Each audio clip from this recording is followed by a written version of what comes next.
My name is Mike G. I'm here reporting for Barnet TV. I've charted all the green spaces in the area and I give slideshows, walks and talks. We are standing here at this lovely green spot just 100 yards from Woodside Park Tube on Tuesday, August the 4th.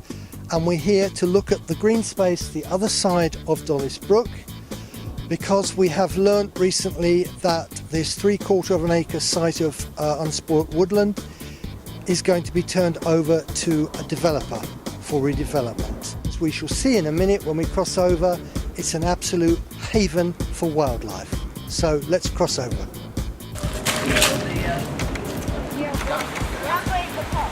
No. Yeah. Oh. Well, now, whenever I take photographs from my slideshows, I always try and do the two words in my mind, identifiable locations. And I think this very old, weathered oak tree with its hollow trunk is very much an identifiable location, and probably in the base of it is, we will find in the middle of the night some animals there. It might be badgers, it might be foxes, or it might be something else. But we had a good look, and maybe we should come back in the middle of the night one day. I like this place because it's really green, and then the fact it's not man-made, it's like all natural, and it's a forest, and like where like lots of animals can live. I'm now going to introduce you to Rosie Cannon, who's lived in Finchley for over 37 years, and we will hear her thoughts on Brooklyn. And okay, as a member of the public, why this place is important to me. As you can see, it's filled with absolutely beautiful trees and obviously wildlife that you've already spoken about. What I find about this place is that you come out from the outside into a space of peace and quiet, and there's something rather beautiful about leaving the everyday world and coming somewhere like this. The other thing is that I feel quite passionately about public land remaining public. If a developer builds on this land or even just blocks it off as a private garden, it's no longer public, and therefore we can't experience the beauty and the calm that you get from coming to a place like this. And there are not many places like this left in Barnet, although we're told over and over again, you know, Barnet's very green. Yes, it is green, but more and more of it is becoming sanitised and made into a place with, you know, built paths. Whereas this, as you can see, is so natural. These paths have been been made over, well, 50 years or so. So you need places like this, and especially to allow the damage that pollution does from cars and other industries, in order to allow the air to heal. So yeah, that's a few of the reasons why it's very, very important to me.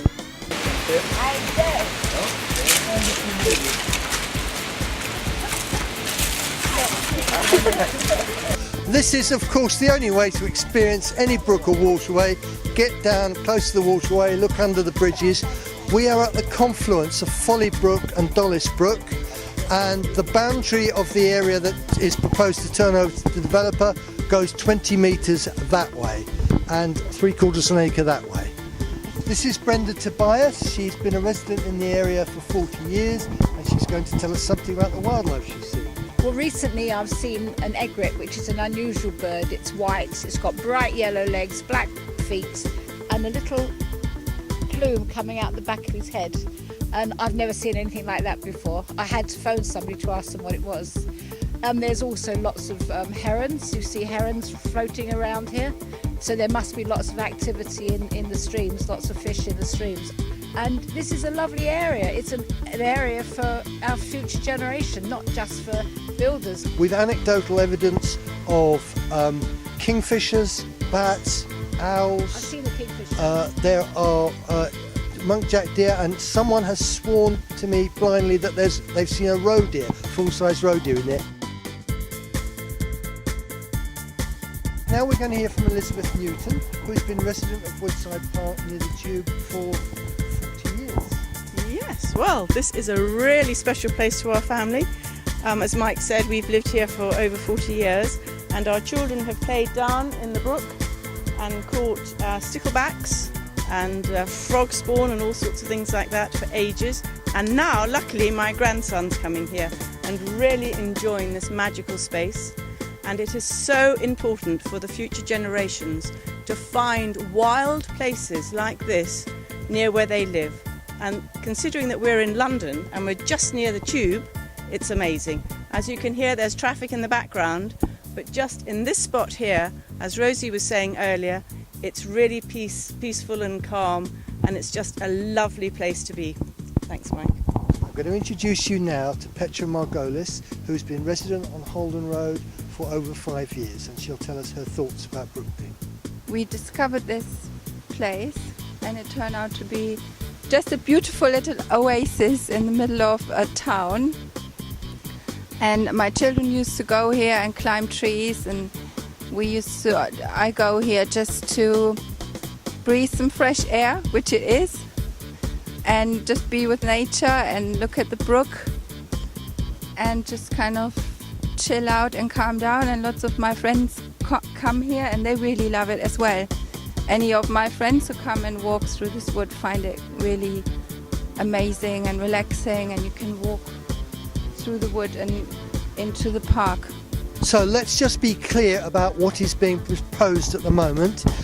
We have this way, fronting on Holden Road, 8 maisonettes that were built in the 1960s. The developer has unveiled plans to build 43 housing units on the entire existing site and use this space as a sort of private communal woodland garden for the new residents.